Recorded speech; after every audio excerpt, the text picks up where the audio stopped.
So I start recording now. So now we can invite our first presenters. It's Abdullah Alsey. So I hope the Abdullah is here.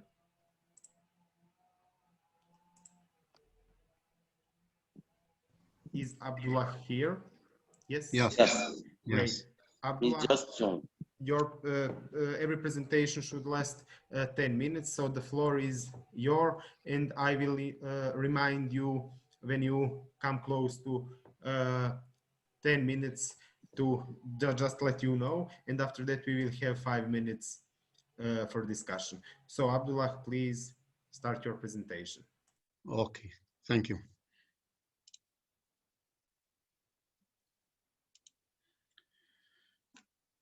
Hello, everybody. Good afternoon. I'm Abdullah Asli, PhD student. You here? You are here? Yes, very clear, very clear. Continue. Okay, thanks. My name Abdullah Asli, PhD student, Papus Poly University in Romania. My supervisor is Professor Marches Juliana. My topic, teaching application of mathematics in other disciplines, teacher opinion and practice. Introduction.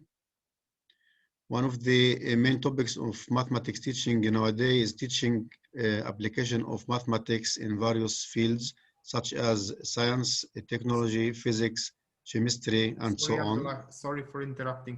If you have presentation, maybe it will be useful for us if you can share your screen.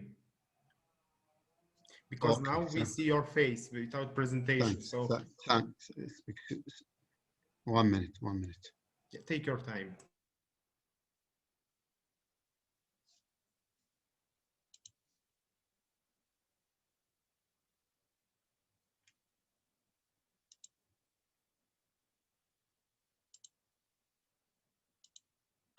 Make me host to share screen. Excuse me.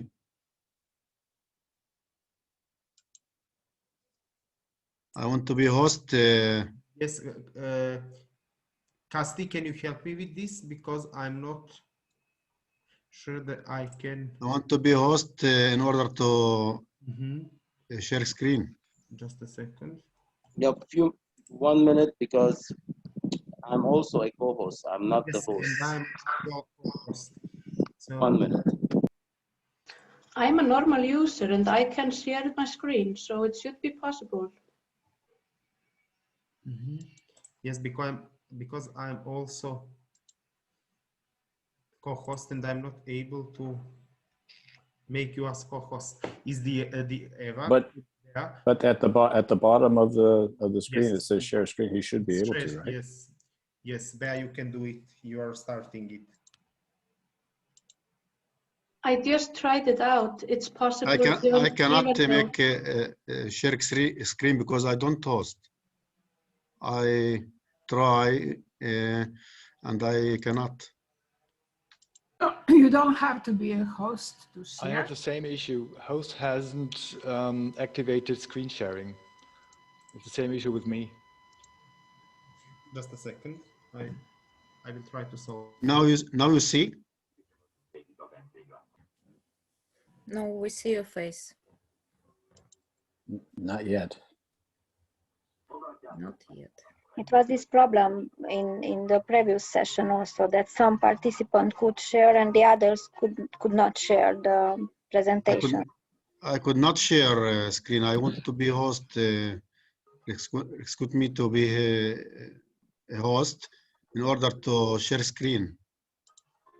That's the same issue. Yes, it happened before, and we don't have access for that, Branko. Just a second. I'm also a co-host, and I can make you co-host because I'm not host. I'm also co-host. That is the reason why I have these technical issues. Just a second.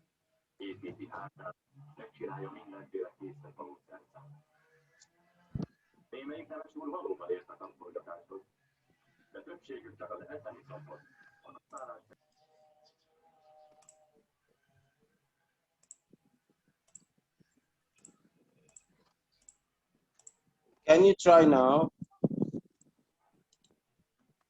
I cannot. I want to be co-host in order to share screen.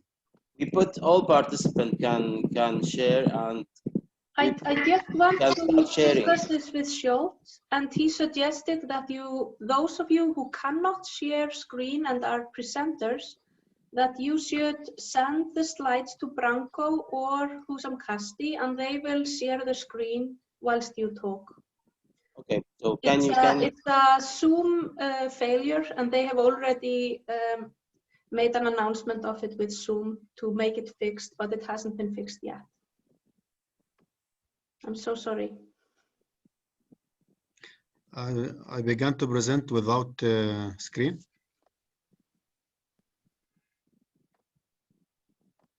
Can you send us a link or the file so we can share it here? I will be a presenter as well, and I would like to show you some applications that's not possible to share. I cannot send it to you. I have to do it myself. I sent the presentation to mail to the teams. Yeah, you can send it here if you want, at this one. Yes. Okay.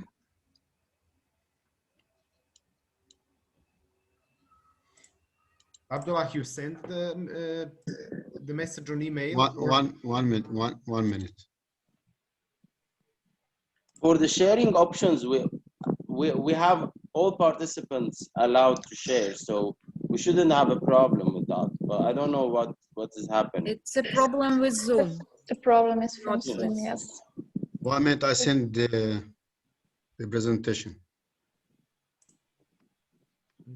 And if you can try again, it would be good. Or can you send if you us want, presentation try to to chat maybe? try to leave the room and come back. Also, maybe it works. Probably it's better to use another variant of account. We try it with students, and if it's not working, nothing happens after re-entering. So I have a suggestion. So whoever should present first, please go back to the main session. Then I make you co-host, and then you can make it. Yeah, then you can share the screen. Thank you, Susan. Okay.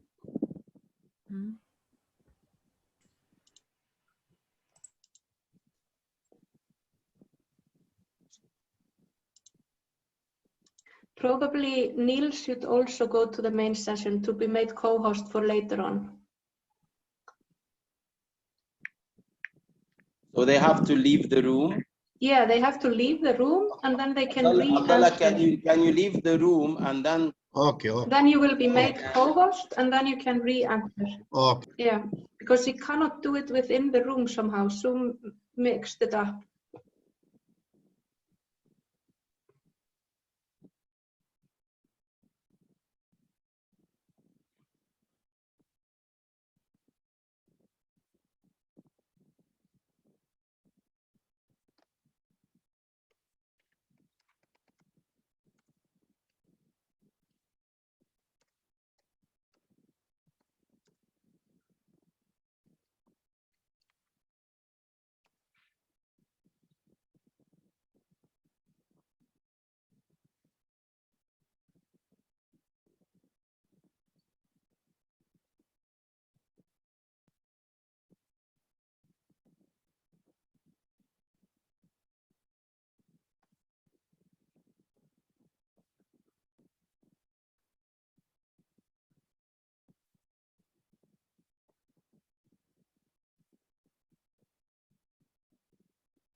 Is Valentina Pikalova there? Valentina, we can hear you.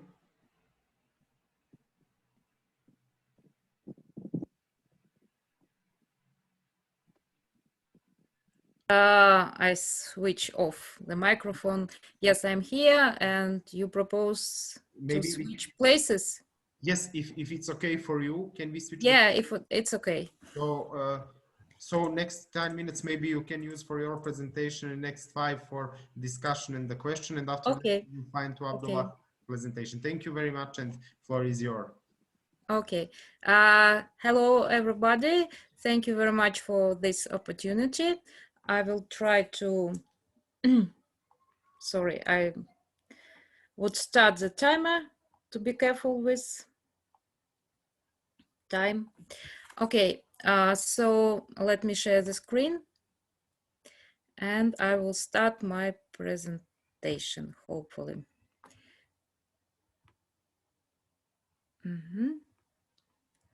One more second, because I was hoping to use 3 presentations, and that is why so many open.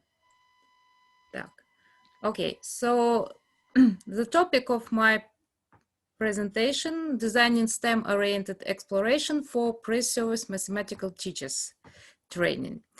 I am really the presenter, but behind me a big team of researchers, even more important than me. I presented some experience in teaching pre-service mathematical teachers, which this research for about more than 10 years, even more than 15 years. So,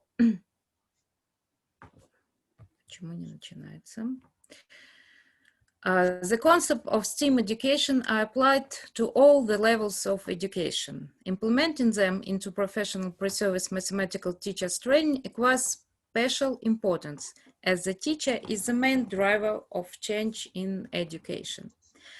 And what about STEM-oriented explorations, examples which I would present to you a little bit later, but before the examples, I would like to share with you some theoretical background. First of all, we implement 3 elements in theoretical background. This is step-by-step real-life problem-solving task strategy, IUV concept, which let us organize the classroom and communication between participants in our classroom, and as the last synergy of 2 educational models.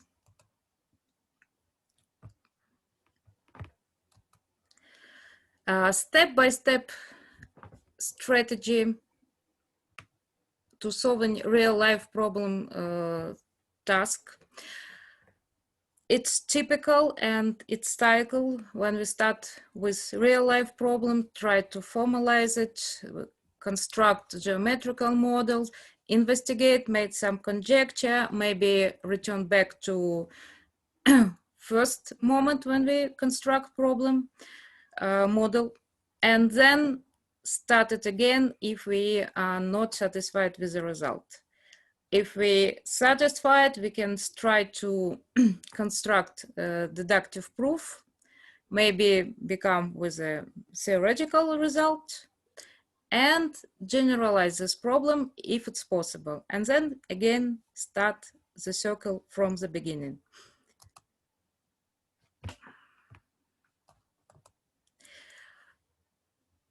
Great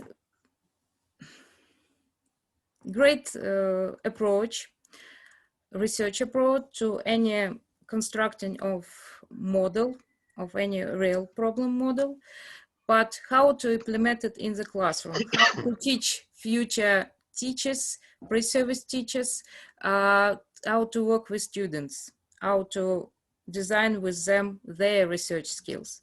So first of all, we start with individual work and task for our students. Then we cooperate with a partner, combine in smaller groups, 2 or 3 pupils. And after that, when we reach some conclusion, we try some models, we communicate with the whole class. As you see at this table, for each step, we combine it with possible situation, how do we work? Only one person, 2 or 3, or even the whole classroom. Let's look at Kalidoscope problem. And here we actually start from the stage U when we work in a small group. The first group modeling Kalidoscope in, you familiar with this toy, which very familiar for children, but great for investigating mathematics and physics. So first group working in GeoGebra, second group tried to construct kaleidoscope with specific software, and third group working with handmade models of object to explore. Kaleidoscope is also has a lot of meaning in our everyday life. And it's not only a toy, it may be a kaleidoscope of our travels, expression, kaleidoscope in design for web programmers. And actually a toy, as you can see at the slide. So here, 3 groups. And first of all, we investigate our model, a real life model, how mirror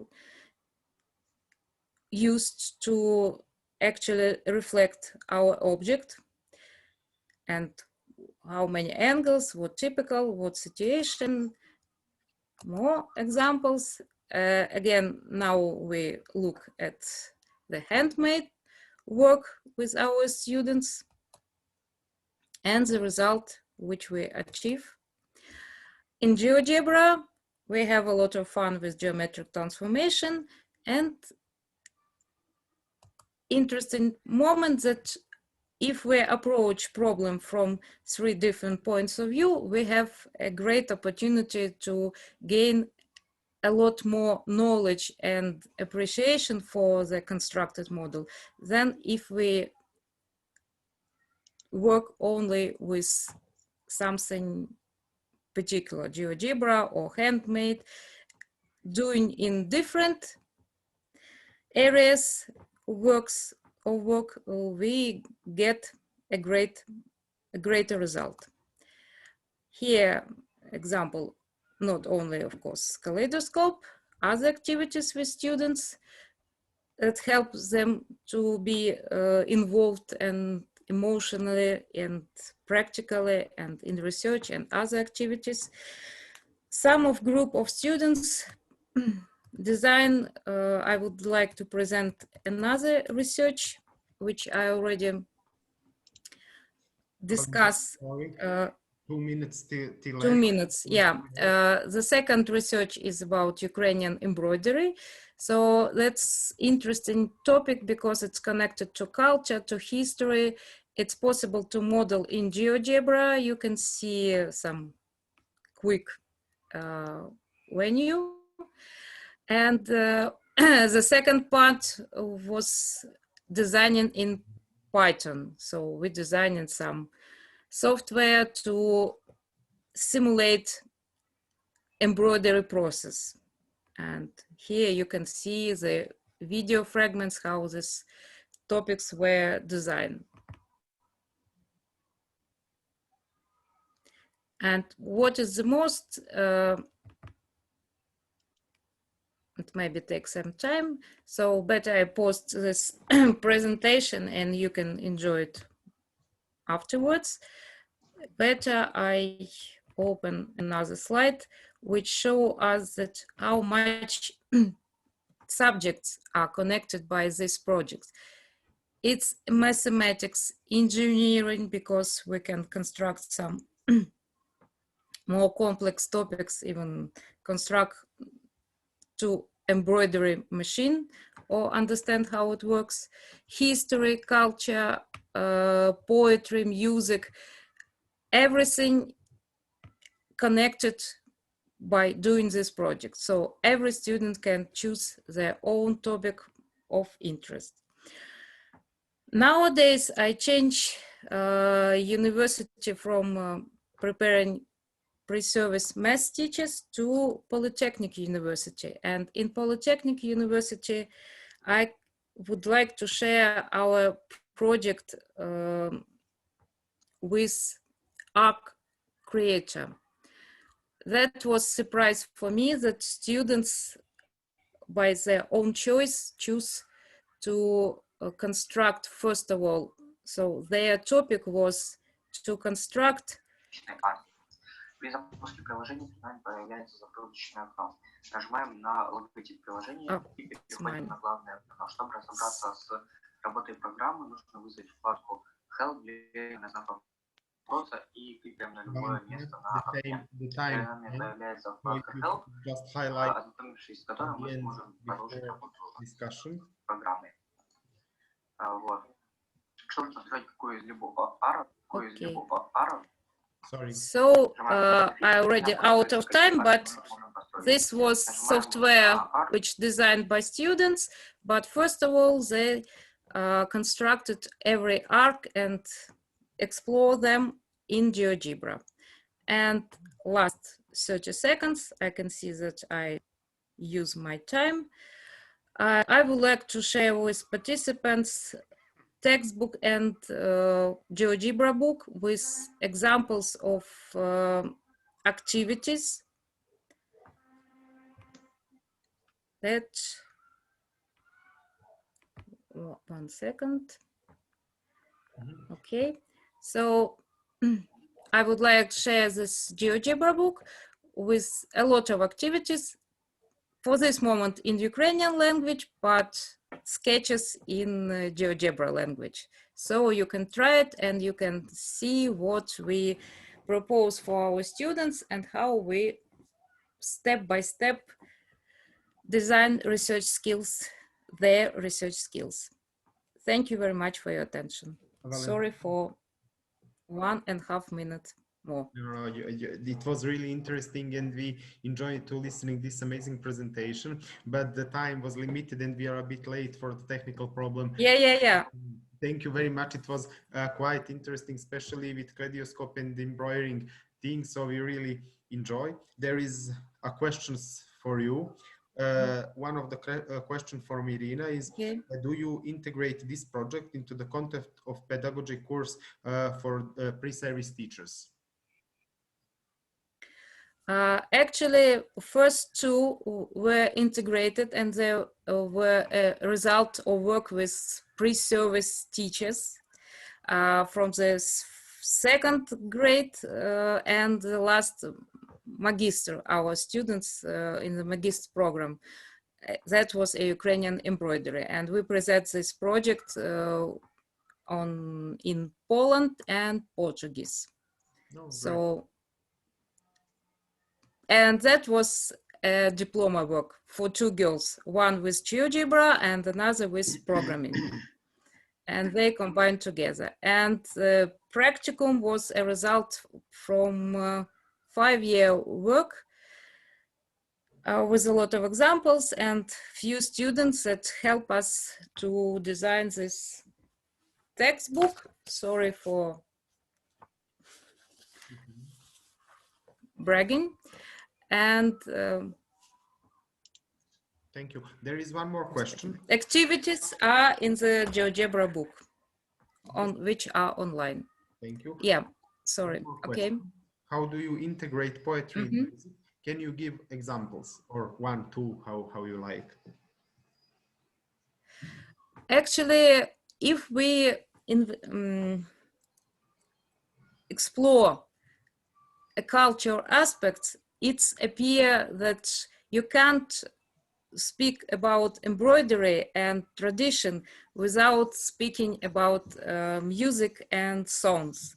So unfortunately, today I wouldn't think about it, but our presentation was starting most times from the song, with the song, which actually think about importance of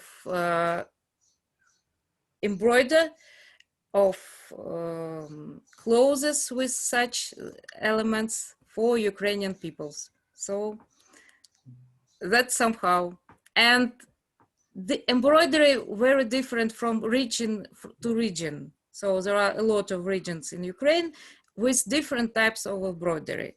So investigating the history, you're investigating how embroidery may look, then it comes understanding what mathematicals. Yes, how to implement it in math, yes. Implement patterns, repeating patterns, and etc., etc. Yeah. Great. Can I kindly ask you to provide to us this GeoGebra book on chat, because it will be easily to read? Yeah, yes. One moment. One more time. Yes, thank you for a very interesting presentation. And can you please stop sharing the screen in aim to allow others participants? Yes, of course. Okay, great. Thank you. Abdullah, one more time. Sorry for technical problem at the beginning. Okay, no problem. I can kindly invite you to present it now. Okay. Next 10 minutes, the floor is yours. Okay.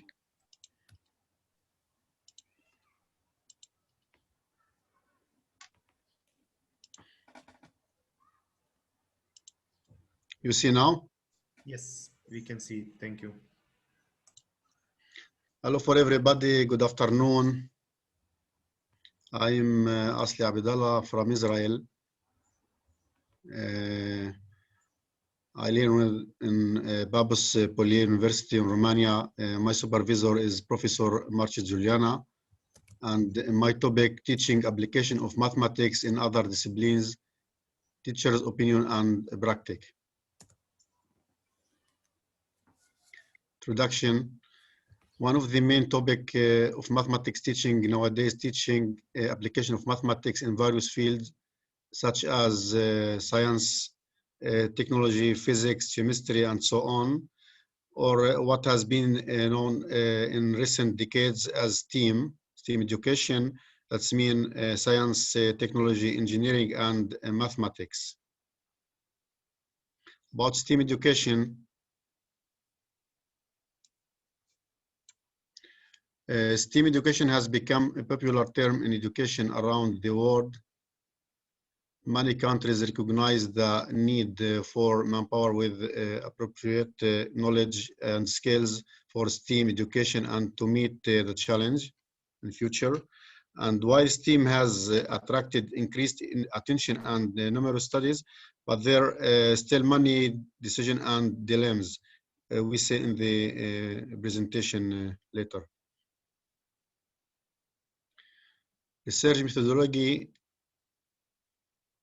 The research was conducted in this year in Israel.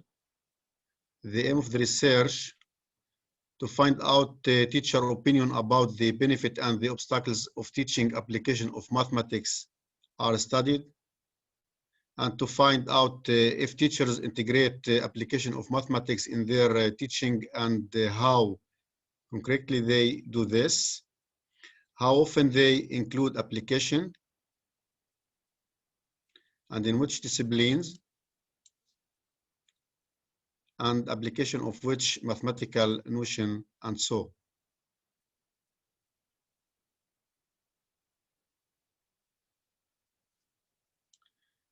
The research instrument was a questionnaire developed for this study and aimed to find out teachers' opinion about teaching application of mathematics and their practice in integrating application in their teaching. The questionnaire include demographic questions and the question related with the aim of the research that include closed question and open questions. The participant, 221 mathematics teachers from post-primary schools, mean of age 41.1 years, and the mean of years experience 16 years. Frequencies for the variables. Gender, 82 male, that's 37%, and 139 female, that's 76%. Nationality, 201 Arab, that is 91%, and 20 Jewish, that's 9%. And 99 middle school teachers, that is 44.8%, and 122 high school teachers, that is 55.2%, and 99 teachers with a BA degree, and 119 with MA degree. That is the majority, and 3 teachers with PhD degree.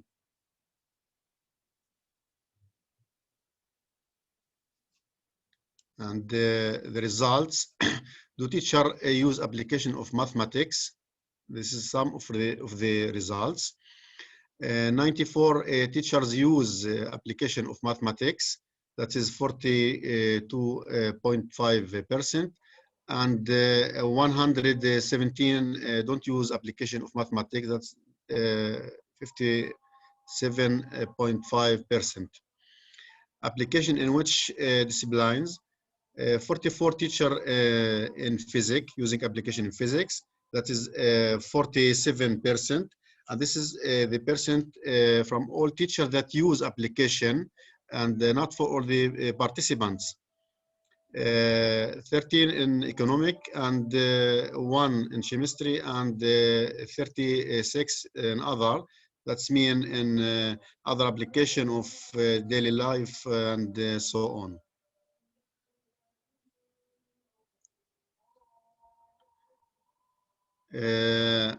We have frequencies for how often you teach application of mathematics. Once a week, 28 teachers, and 45 teachers a few times a semester. That is the majority of the participant. And 8 one a semester, 2 once a year, and 11 other. The percent as you see in the slide. Some example from the participant about using applications. Maximum and minimum problem in physics as reflection and refraction of light. Maximum and minimum problems in optics. Application of mathematics in economic, like buying and selling problems, and maximum and minimum profit. Movement problem in physics, and application of mathematics in technology, such as calculation of area, volume, graphic, and so.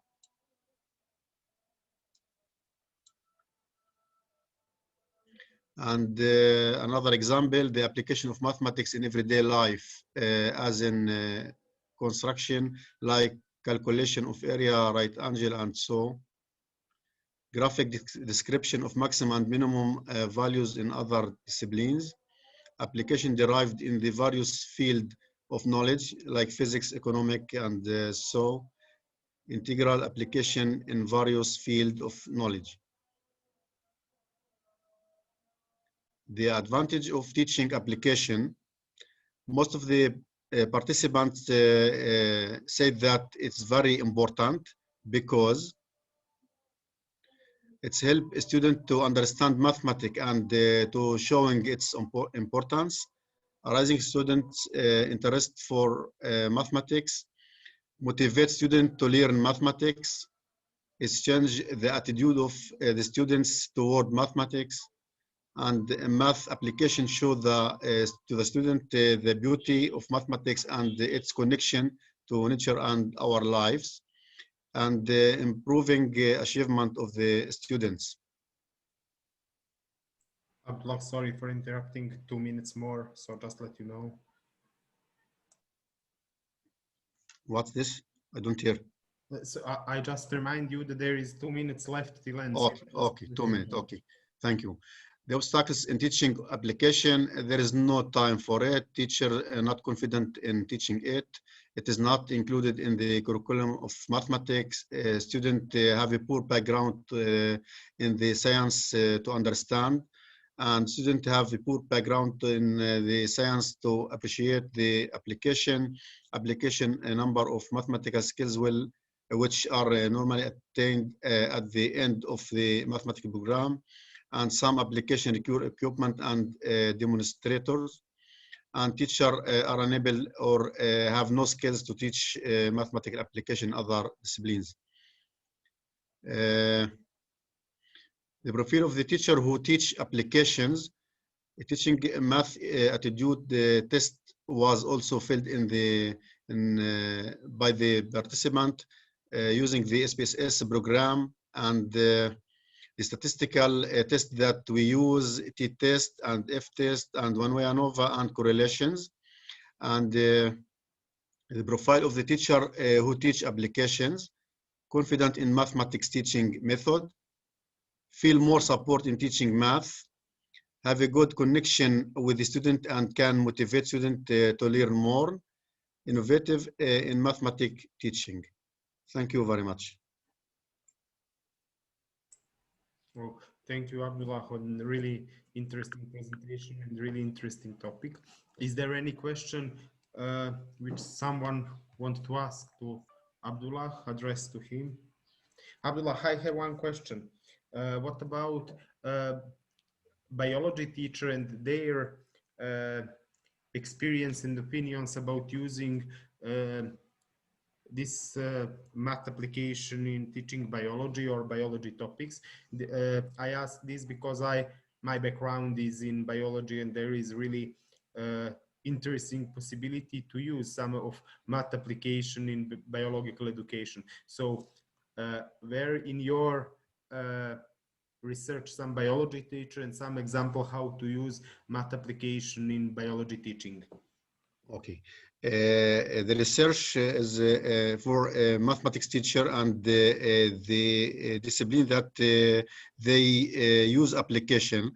And for all the participants, there are no one teacher that use application of mathematics in biology. And this is point for thinking in the future. Mm-hmm. Mm-hmm. Thank you. Thanks. Any other question for Abdullah? Okay. Thank you, Abdullah, one more time, and one more. I'm apologize for. Thank you very much. Thank you. Understanding at the beginning. Thank you very much. Our next speaker is Corrado Falchini or Falconi. I'm not sure how to pronounce. I hope the Falco is here.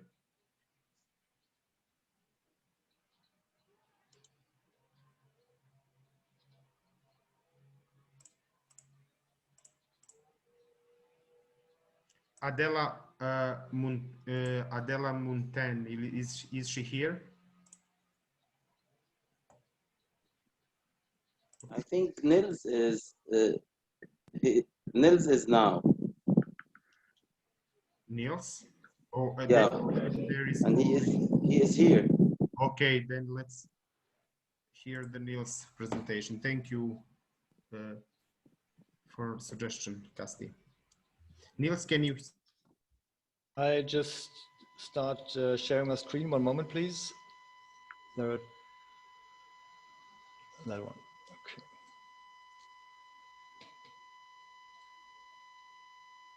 So I hope you can see my screen now, right? Yes. Can you hear me and can you see my screen? Okay, yes, thanks a lot. Clearly, and we can see your presentation. Please. Sorry, I can't hear you. I say we can see you and hear you clearly. So please. Okay. Repeat. So no, I can hear you too. Very good. Thank you very much. Thank you.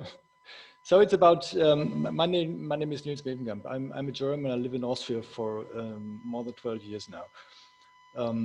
I teach statistics for more than 30 years, and I would like to share with you some ideas about which kind of tools we could use when teaching some abstract concepts like statistics.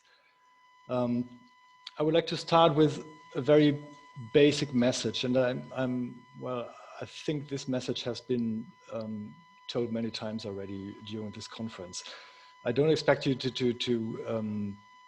I don't expect to tell you something brand new. It's just a small contribution of what I experienced over the years and how I reacted by programming my own application. So my message is, if we teach abstract concepts, then we have to teach it so that students can be engaged, can play with what they learn. Second, students,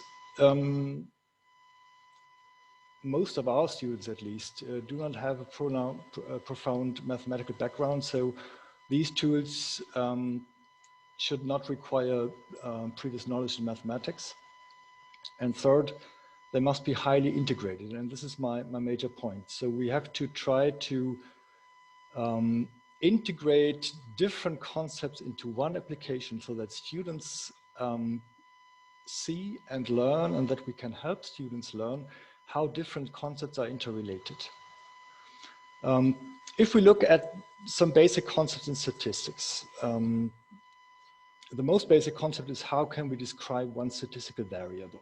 So the example is on so-called univariate frequency distributions. How do we describe variables? And we have different concepts here. We have concepts like, let's look into some textbooks. For example, histograms, frequency tables. So we can describe distributions like this. We have alternate concepts like centrality. So we can calculate medians. We can calculate average values. We can calculate quantiles, percentiles, things like that. I think you all are familiar with these basic statistical concepts. We can talk about variability, like standard deviations and ranges. Yeah, see, all these formulas and all these examples are given in standard textbooks. By the way, this is one textbook which I have co-authored over a couple of years. So you can take it as a kind of self-critique. That all these textbooks, well, they provide formulas, and of course they provide examples, tables, things that you can calculate on your own. Full of stuff. Anyway, most students do not really grasp the major concepts behind this. And this is my point for today. The students ask us, well, why do we need all these different concepts? When should I apply which concept? And are there any interrelationship between these different concepts? So what is the interrelationship between a mean and a median and a histogram, for example, or a box plot? And I will show you a very simple example and a very simple tool how we can help students learn all these, well, the complexity and the interrelationships of all these different concepts. Data are taken from the World Bank. There's a very nice World Bank database here. So we look about the countries of the world today. Yeah? Just look at different countries. And let's talk about, for example, population growth. This is a graph how population growth developed over time from the 1960s up to today worldwide. And if we browse a little down, we can see that every single country in the world has its specific population growth. Afghanistan has a positive population growth. Albania has a negative population growth, things like that. I think we all are familiar with these basic concepts. And the question now is, how do we describe this variable, for example, by using statistics? And we can do so in kind of a hands-on session in class. We can use some statistics software like SPSS in this case. See, we have a data set that comprises our countries and all these variables, for example, population growth. This one, remember these numbers, Afghanistan positive, Albania negative. So these numbers are taken from the World Bank data. And now we can simply look at some, well, we can write a small script And we could just run the script and look at specific statistical, let's say, depictions of these variable distributions. For example, population growth, every single country has its own value. We can look at a histogram. So we see it's kind of a symmetrical distribution worldwide. We can look at parametric statistics. We can calculate the average, the mean. We can calculate the median, the variance, the standard deviation, minimum, maximum ranges, interquartile ranges, whatever. Yeah? We can teach students how to calculate these parameters, how to construct histograms, but it's the major challenge is to teach students how these concepts are interrelated. How do mean and median, for example, define skewness? This is extremely difficult for students to grasp, especially for those students who have no mathematical background, which is a common situation in most of social sciences. So I developed, well, it's still a prototype. I developed a little application. Where is it? Sorry. All these Zoom pop-ups come down and I can't read my, now I lost the presentation, right? Yes. One moment. This should work now. So this is a very, well, simple example for an application which I use in my statistics classes. We can upload this data set I showed you in the statistics software, select the variables we want to play with, let's say population growth. And now we can, for example, display this data in very different settings. We can display it point by point, for example. So every single point depicts one country. Well, I would like to implement a mouse over text field now. It's not just not yet implemented. But you see, most countries are squeezed in the middle. So most countries have population growth around 0 or slightly positive.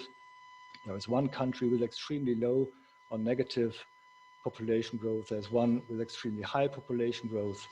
Sorry, Nils, 2 minutes more, so just let you know. 2 minutes, okay. Great, thanks a lot. So we can show how to classify our data. We can show how an histogram works by just counting the points in these classes. So 2 points here, 1 point there. And the histogram is just counting in classes and then depicting the frequencies of these counts by vertical bars. This is the first message, which is, from my experience, already for many students hard to understand. In addition, we can show parameters, minimum, maximum, for example, or the range between these two. We can show the medians, or the first quartile and the third quartile. And we can easily see now how a box plot is constructed, yeah? By just showing that this box plot simply is defined by these quartile values and the extreme values.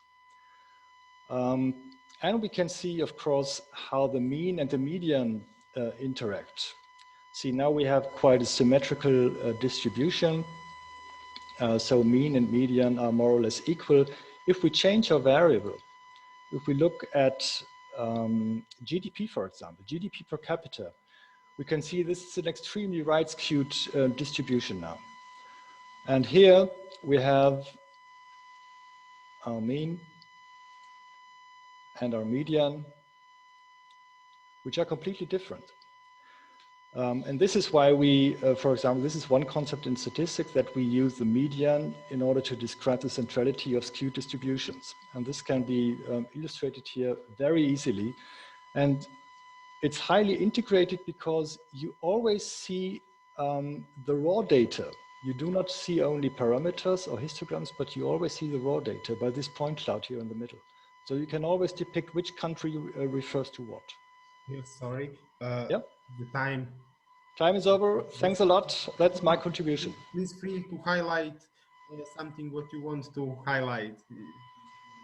Well, I just highlighted the aspect that the integration of all these concepts into one image and into one visual display. This is my major contribution to teaching statistics.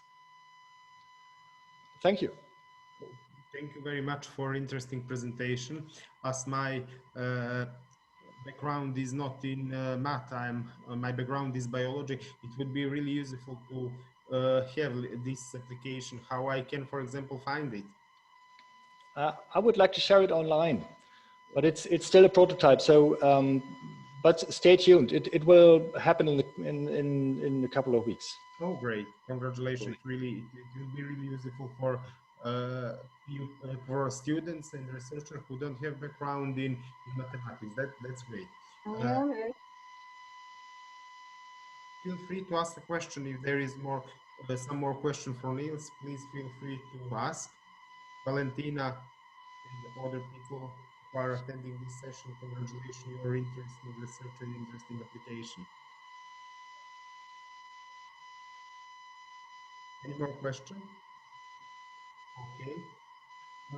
Then by the schedule which I have, our next speaker is Ala Stolayevska, if I pronounce it the right way. Ala here? Yes. Sorry, how do I stop screen sharing now? At the same button where you started. The button is gone. The window is very small now. How can I? Ah, it's there. Okay. Got it. Thank you. So Ala, can you take the floor, please? Yes. Thank you very much. Next. Hello. Hi. I'm ready.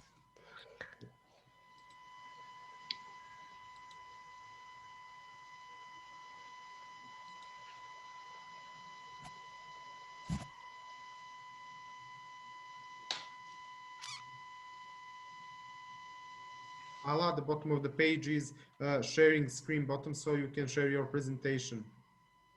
Yes, yes, of course.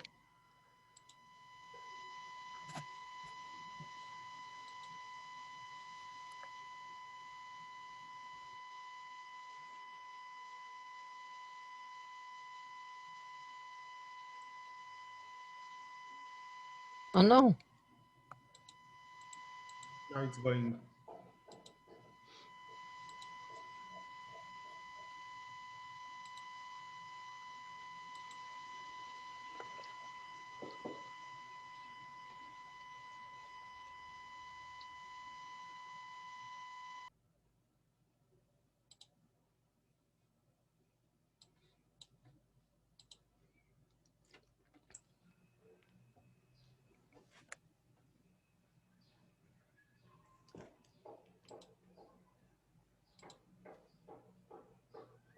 Oh, hello. Do you see my presentation? No.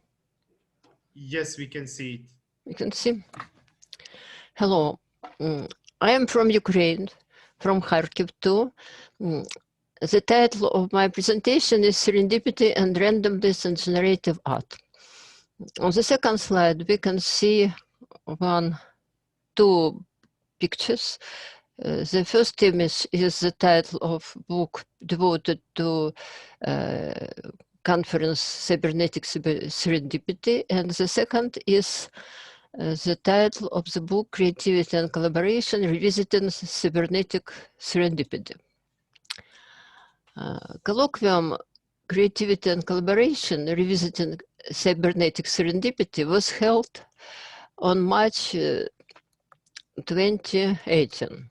The colloquium celebrated at the 5th anniversary on the famed. So sorry, I pressed the wrong button. Oh my God! So sorry. I'm back. So sorry. Yeah. We can go back to the breakout session. I will try share again. Okay. So okay, sorry. we go back. Okay. You can see again? Yes, yes, yes. So sorry. Yes, I'm sorry. Okay, I will repeat. For example, the number 3. Sorry, I think you have to go back. You have to stop sharing, go back to your room, and then share again. Hello. I will share it again. So wait, please. We have to open the breakout rooms again first. Yes. Who is going to open the breakout rooms? Yeah, I will do it. Okay. Or someone.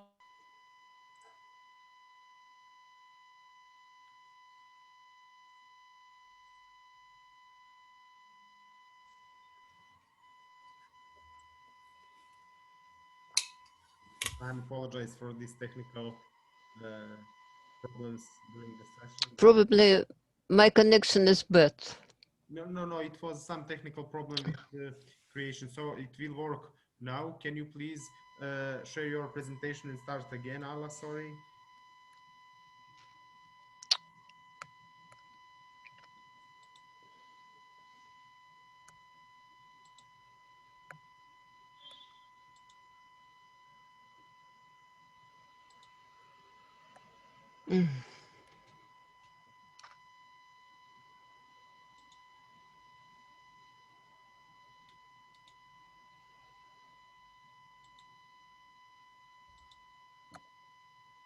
Ala, we can see your presentation just.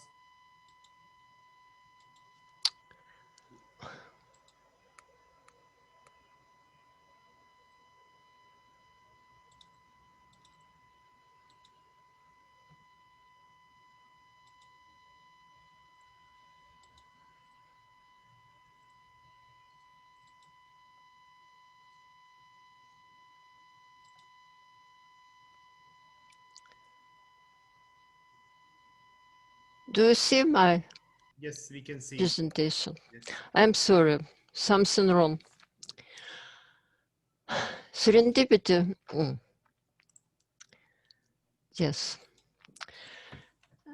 My presentation is partly about serendipity. Serendipity is the occurrence and development of event by chance in a happy or beneficial way.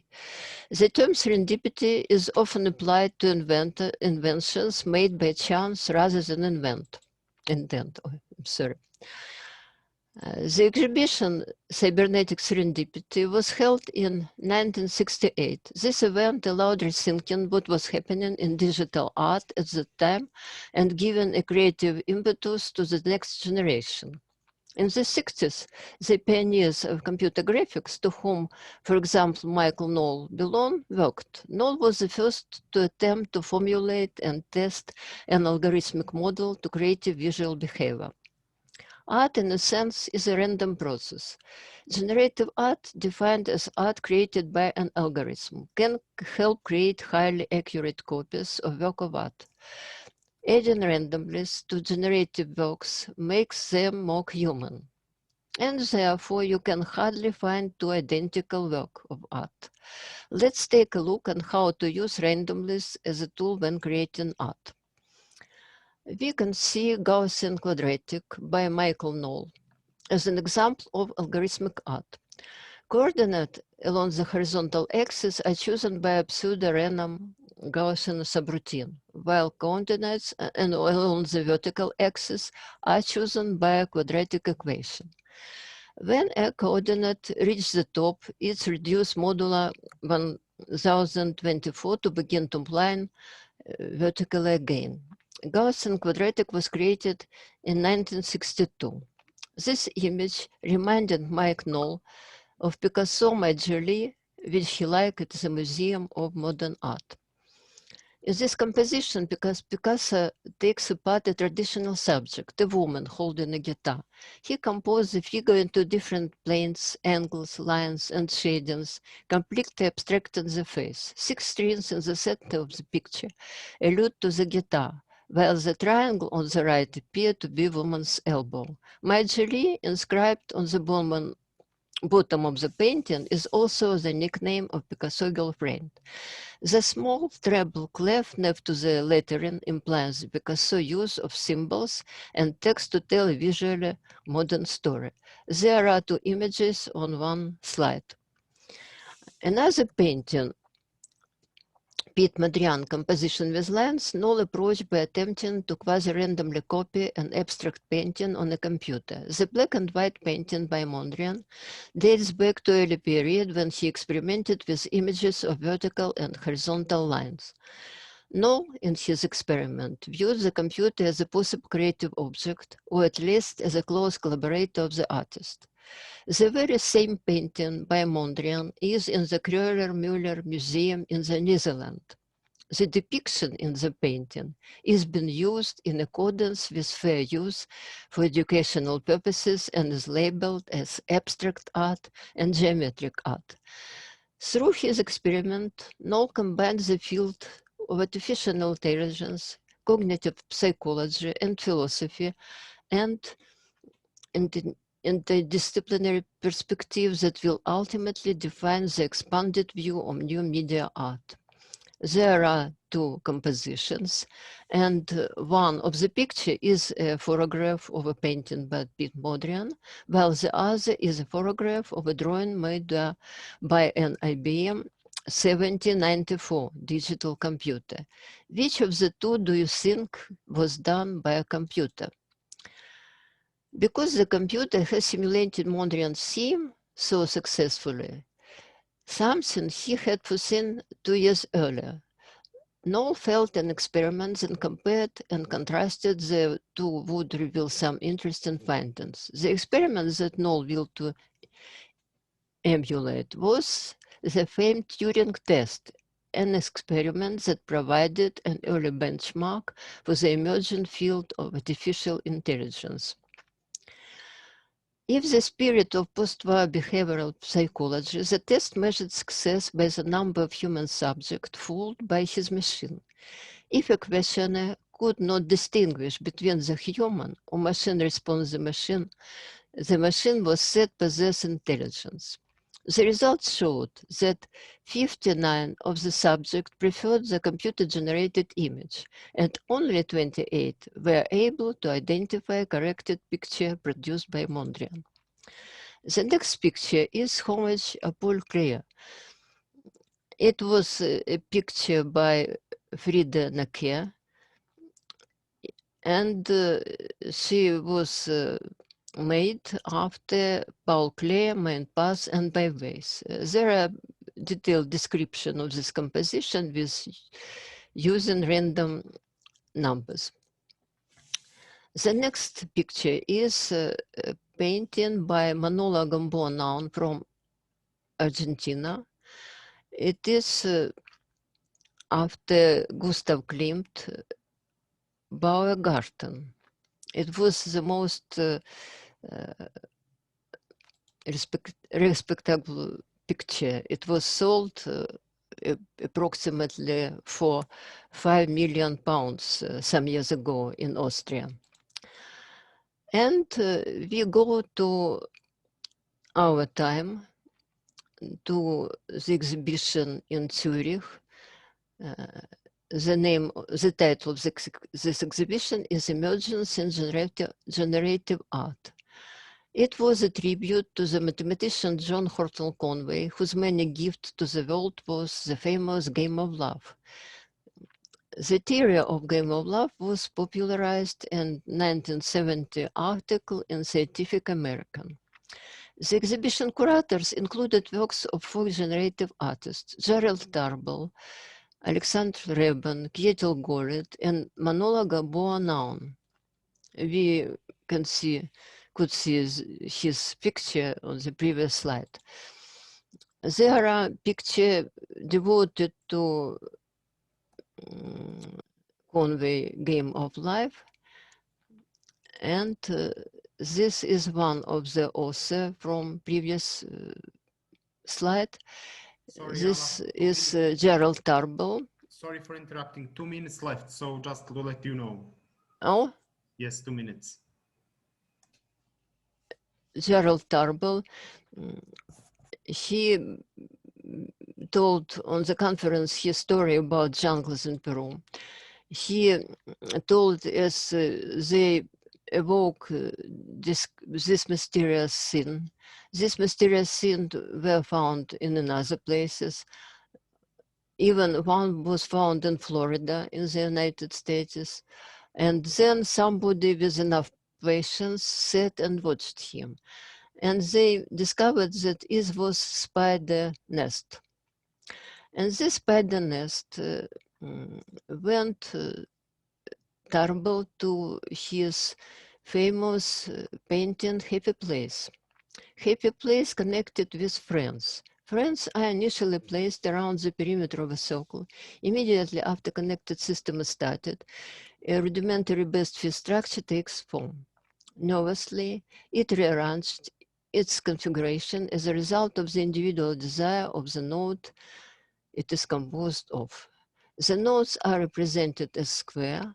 Connections between nodes are shown with dotted line. And the result is very interesting. It is connections between nodes. It is connections between 100 nodes. Happy Place renders the resulting configuration of a system of friendly nodes. They are connected at random with preference to nodes closer. Connections between nodes are considered friendships. Nodes position themselves with only two goals in mind.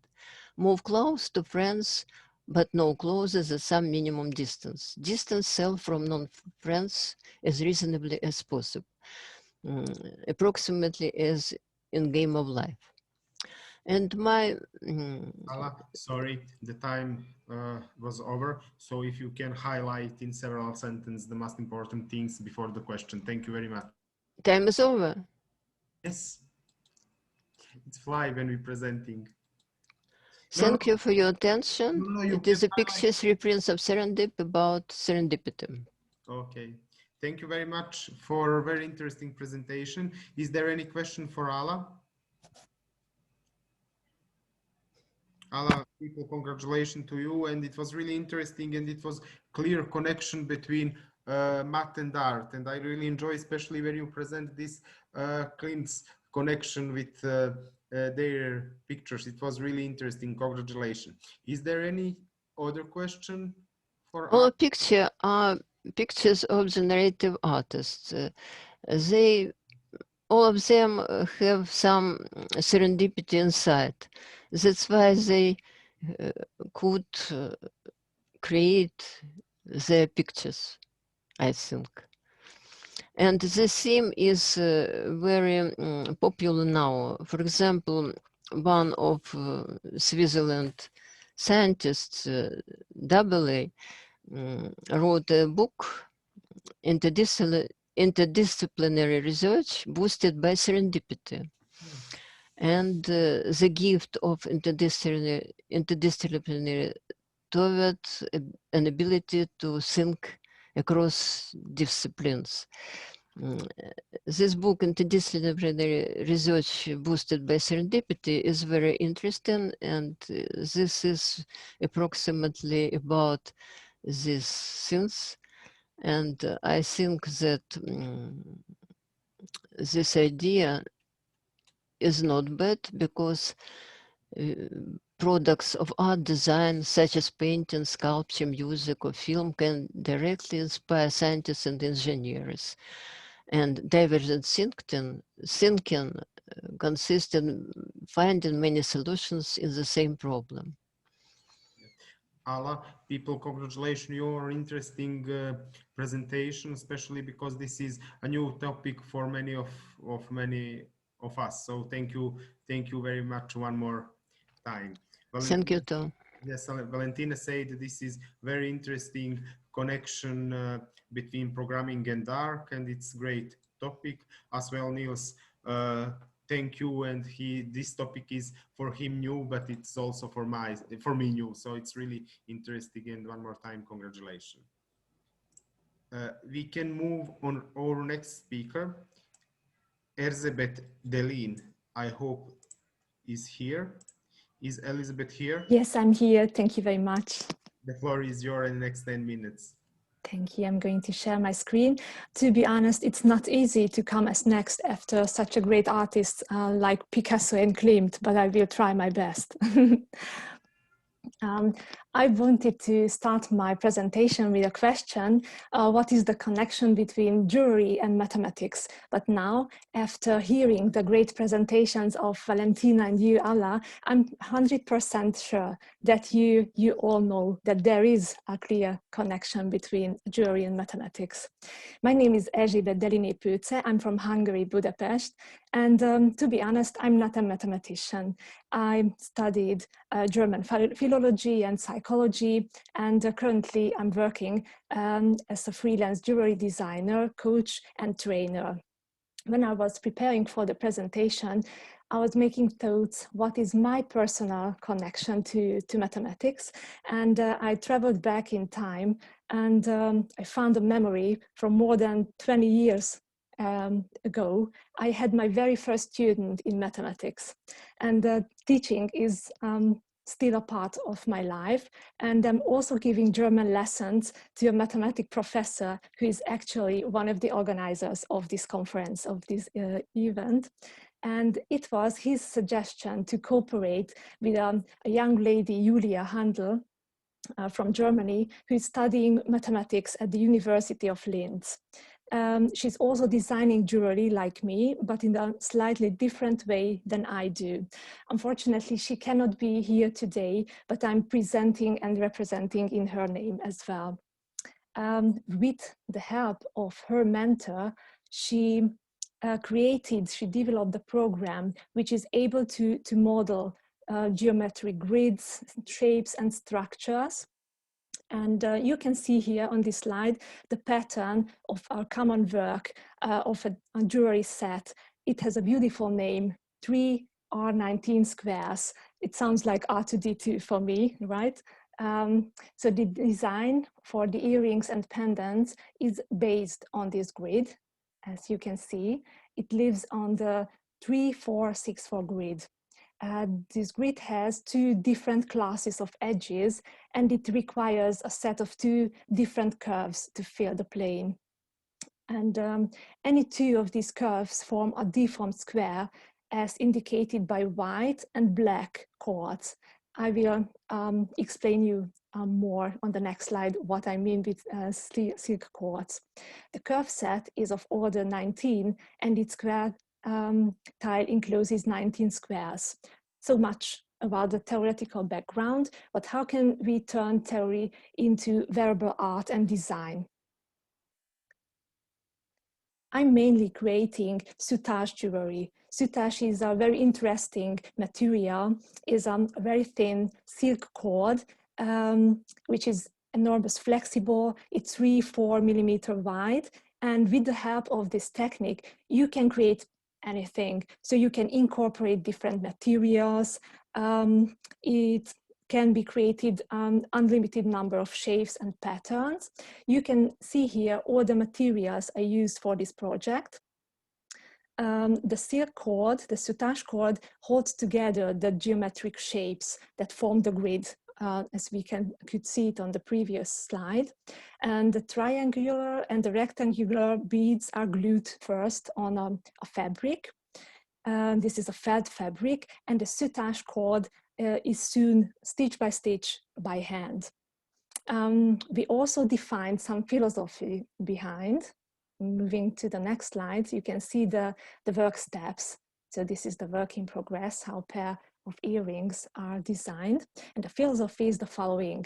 The organic shapes of the pendant are paired with the strict mathematical and pre-calculated structure, which mirrors back that civilization and nature are living together.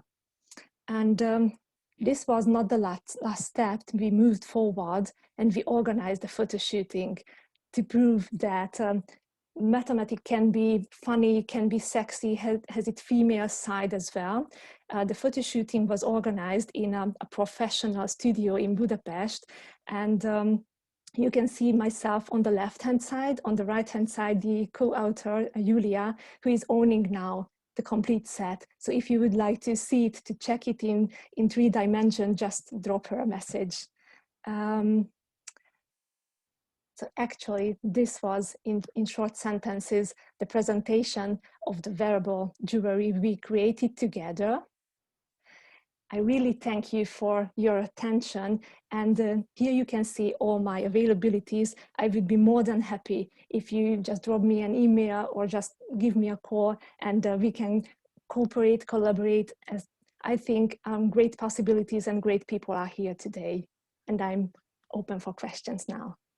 Oh, Delina, at the beginning, I want to thank you for this really interesting and really positive presentation, and we are all really impressed. And it's really art and jewelry, and it's in Julia's sense. So I'm sorry that Julia is not here today, but I hope she will join in some next session. So it's really great work. Congratulations, and it's interesting how you connect art, math, jewelry all at once. Congratulations. Is there any question for Delina? Oh, Delina, I have one question. Because my background is not in biology, maybe we can add biology in this connection. So we have math, art, jewelry, and biology in future. Why not? Great suggestion. Thank you very much. Yeah, people are impressed. You can read on chat. They like your work, so it's checking. So maybe I can add some things too. So thank you very much for the great presentation, and then hopefully Julia will join. So probably many of you know that we organized the Bridges conference, which is mathematics and arts, and we had more than 300 artwork presented in Linz, and then we are planning to do art exhibitions on mathematical art or STEAM art, including biology as well in the future. So Julia is also creating many different jewelry, and then also we had a fashion show on mathematical fashion. So Julia was one of the mannequins for this, and then I think this is then the first artwork which I have seen, and I think there is many of the new mathematical arts is coming from your side, and then both of your side, and it would be very good to do this. So Ala and Valentina, we are organizing a conference next January on mathematical arts. And then we will have art exhibition and fashion show and so on. So I think then the next step will be this, and then we will have. We are very fortunate that the chief editor of the Mathematical and Arts Journal will be with us for a year, Mara Alagic, from next year. So we will have a special issue on mathematics and arts. And then also she will be one of the curators of the exhibition. So I think then there is many art is coming. So I think it was a really impressive initial presentation from you. Thank you very much. And I've read that Martin is asking me a question. Martin, I wish I could answer it, but as I mentioned, unfortunately, the background and the knowledge is missing. So Julia is the one who can answer the question in detail. Okay, I understand. I just wasn't sure if it is something very clear that I don't see, or if it is meant in the very mathematical sense.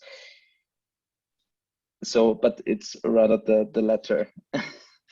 So Julia wrote her thesis in this yes, in this curve, and then she also has some games, and she also have jewelries, and then she already made several exhibitions. So I think and you will be in the Bridges exhibition, right? Erjin. Yes, that's right.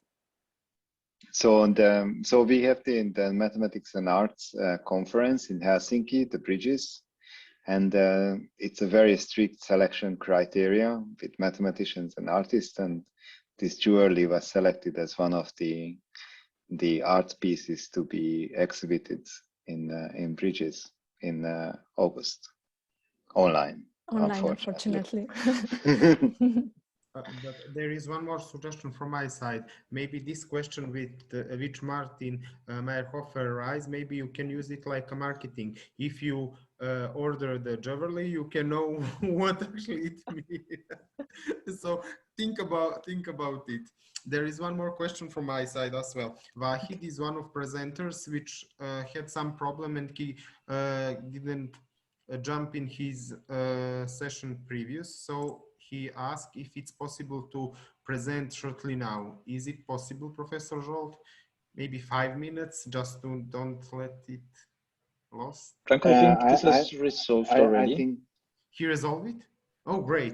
He has already presented in room 1 as I can see. Great. Yeah, so we need to close the session soon because we cannot be too late. So, and then also we skipped the previous break. I think some people need some break, so I think it was great. One more time, thanks to all of you for really interesting and really inspiring presentation. Thank you. So thank you all, and then you can come back to the main room, and then we will have probably 10 minutes break, and then we will continue. So let's just come back to the main room, and then we will see that the other sessions are over. Martin, do you know if the other sessions are? Not really. We'll see in a minute. Yeah. So maybe I go to the other room. So see you in the main room. So Martin, you can go, and then maybe you can make an announcement. Okay. Just just click on leave room in the bottom.